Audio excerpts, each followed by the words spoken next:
Fala pessoas, e aí, tudo certo? Agora a gente vai falar sobre as viroses. Ei, vê que esquema massa. Claro que a gente não tem todas as viroses, né? Porque a gente sabe que a gente tem assim uma tonelada de viroses no mundo. Mas esse quadro aqui, ó, essa obra de arte aqui, tá te mostrando as principais viroses, tá? Aquelas que a gente não pode esquecer de forma nenhuma. Tranquilo? Aí você pode dizer assim, tá, Andrei? Beleza, eu achei até bonito o quadro. Mas o que é virose mesmo? Ó, sempre que você pegar esse termo virose, a primeira coisa que tu vai ter que lembrar é que as viroses são as doenças provocadas por vírus. São doenças provocadas por vírus. E uma coisa que eu queria chamar a atenção de vocês é que é o seguinte, olha, um vírus, ele não entra no corpo para provocar uma virose não, viu?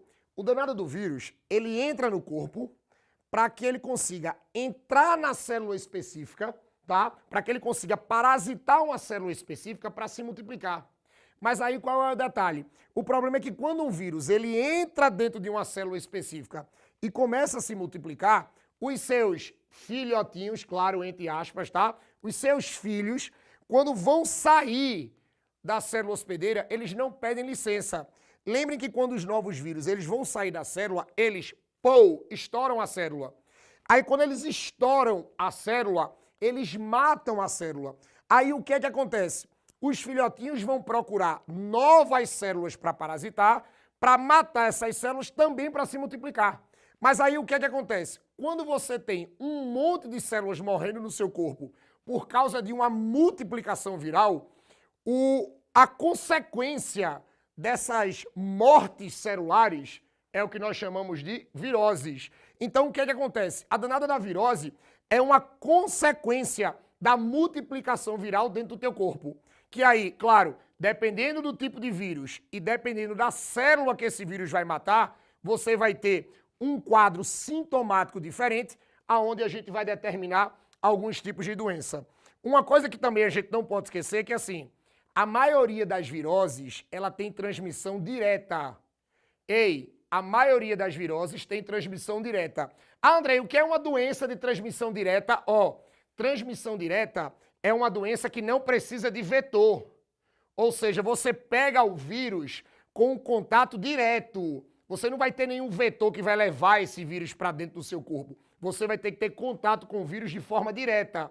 Agora, eu tenho algumas doenças que precisam de vetor, que você só vai ter esse determinado tipo de virose se você tiver contato com o vetor. Mas assim, antes da gente chegar, vamos começar a falar dessas principais. Ó, vamos nesse sentido.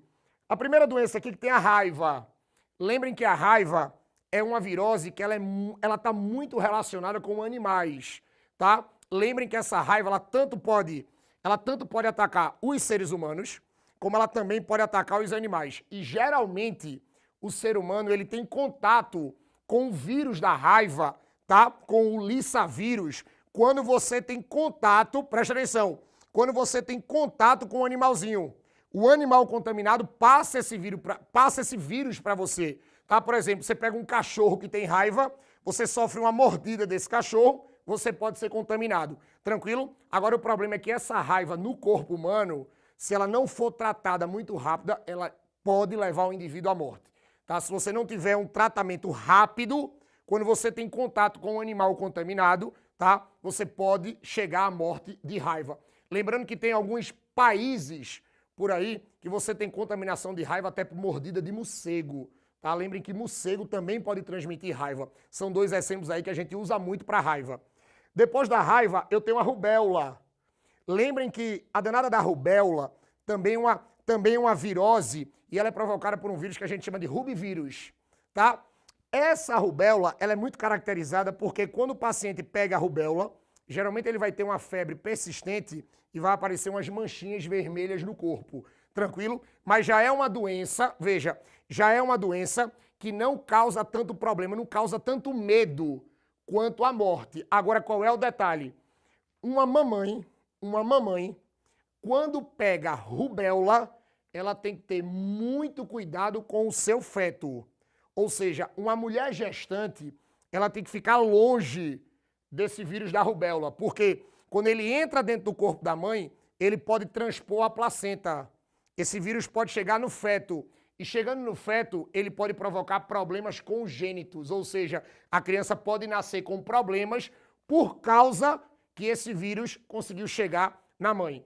Depois da rubéola eu tenho a catapora. Lembre que a catapora é aquela doença que a gente chama de varicela também, que ela é muito caracterizada por aquelas manchinhas vermelhas, tá? Aquelas pústulas que aparecem no corpo. Agora sim, Andrei, é obrigado eu ter aquelas manchinhas vermelhas? Não. É obrigado essas manchinhas se espalharem por todo o corpo? Não. Você pode ter muito, você pode ter pouco, tá? Mas assim, essa manchinha vermelha, ela é característica. Essas bolinhas vermelhas que aparecem, que aí geralmente causa urticária, você coça e faz uma feridinha, é caracterizado da catapora. Tranquilo?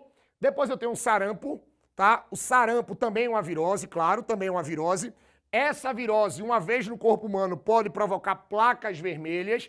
Tem muita gente que confunde com a catapora, mas assim, o sarampo ele forma mais placas, tá? Forma mais placas do que as bolinhas. Mas o sarampo também é vírus. Depois eu tenho a AIDS. A AIDS. Quando a gente fala de AIDS, eu acho que é uma das viroses mais conhecidas do mundo. É provocada por um vírus que a gente conhece como HIV, tá? E essa danada dessa AIDS, ela é perigosíssima, porque o vírus que provoca ela é um vírus que ataca o nosso sistema imunológico. A gente fica sem defesa.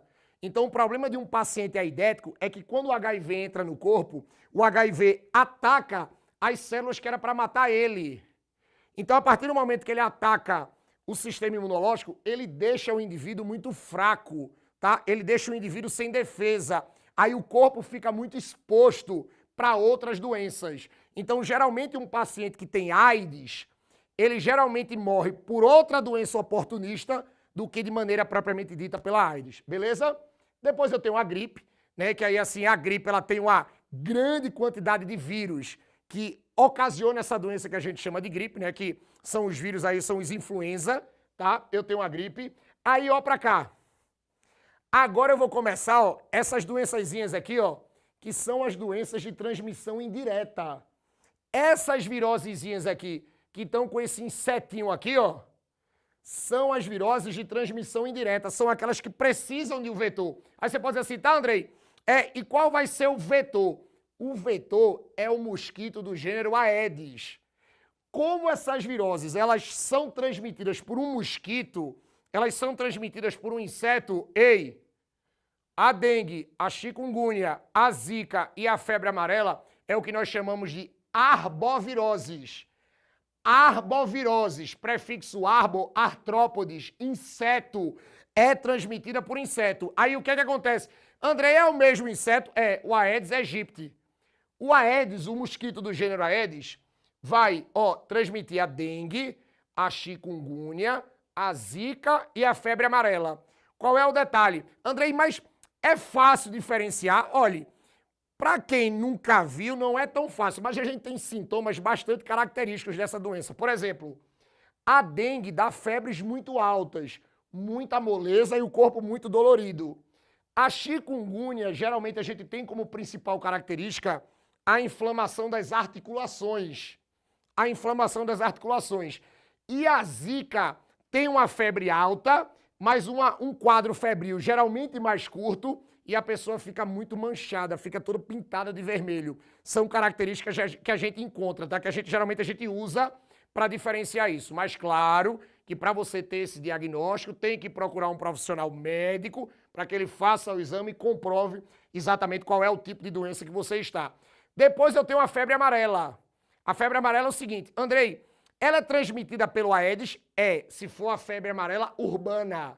Porque eu tenho uma febre amarela silvestre, que é transmitida por uma muriçocazinha também, que é o Haemococcus, tá? É o mosquito Haemococcus. Aí vocês têm que ficar ligados. Se for a febre amarela silvestre, é o mosquito Haemococcus. Se for a febre amarela, urbana, é o Aedes. Depois eu tenho a Covid-19, que é provocada por um tipo de coronavírus, tá? E essa Covid-19 é uma doença de trato respiratório, tá? Provocada por esse tipo de coronavírus. E depois eu tenho a polio, ó, a poliomielite. A poliomielite é a paralisia infantil. A poliomielite é a paralisia infantil. é a danada da virose do Zé Gotinha, que a gente previne pelaquela vacina do Zé Gotinha, aonde o paciente, quando pega o vírus da poliomielite, geralmente ele pode ter um quadro de paraplegia, tá? Ele vai atrofiar exatamente a musculatura dos membros inferiores, causando uma possível paraplegia, beleza? Depois eu tenho a cachumba. A cachumba, que é o paramyxovírus, é o que a gente chama de papeira. É um vírus, ó, que vai inflamar as glândulas salivares. Aí você incha essa região aqui, que aí fica como se fosse um papo grande. Por isso que a galera chama de papeira. Tranquilo? Só um detalhe. Essas viroses aqui não tem remédio. Com raríssimas exceções. Geralmente as viroses, quem mata o vírus é o sistema imunológico. Os remédios que a gente toma é para tratar os sintomas, tá? Com raríssimas exceções. E algumas dessas viroses aqui podem ser prevenidas por vacina. Toda virose tem vacina? Não. Mas uma grande parte das viroses são prevenidas por vacina. Então, resumindo, pegou esse termo virose por aí, são exatamente as doenças provocadas por vírus. Ei, gostaram do esquema, né? Então eu vou sair da frente para tu tirar aquela foto, copiar tudo. Beleza? Valeu!